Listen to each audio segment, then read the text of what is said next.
کون طلای پوکرود در دره رومید به پایگاه خبری بامداد خبر دادند که در پی با گمان آلوده شوی به کرونا ویروس بستری شدن چند کارگر این کان همه آنها تحت کرانتین قرار دادند و اجازت ترک قلمرو کارخانه نمیدهند. یکی از کارگران کان پوکرود گفت بست کار آنها معمولا از نیم ماه عبارت بوده و آنهایی که از یکم ایون به کار برآمده بودند باید بعد 15 ایون ادامه کار را به دست دیگر سپرده از 16 ایون به خانه هایشان می رفتند، ولی همه را محکم کردند در داخل کارخانه.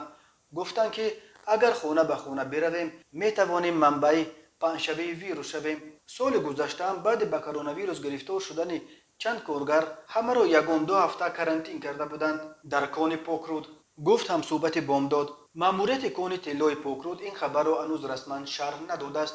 کان طلای پوکرود واقع در دره رومید اولین کان معدنی های گرانبهای تاجیکستان است که به طور پوره به اختیار شرکت خارجی داده شد. همه سهمیه این کان حالا در دست کارپوراسیون خطایی قرار دارد.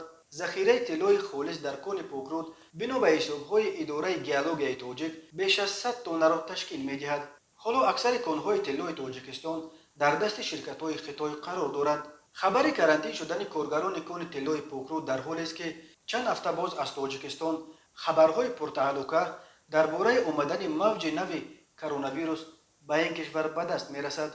مقامات وزارت تندرستی تاجیکستان از اول سال 2021 اینک قریب نیم سال باز هر روز با اصرار اثبات می‌دهد که در شبانه روز آخر در قلمرو جمهوری یگان حالت گرفتار شوی به کرونا ویروس آشکار کرده نشد.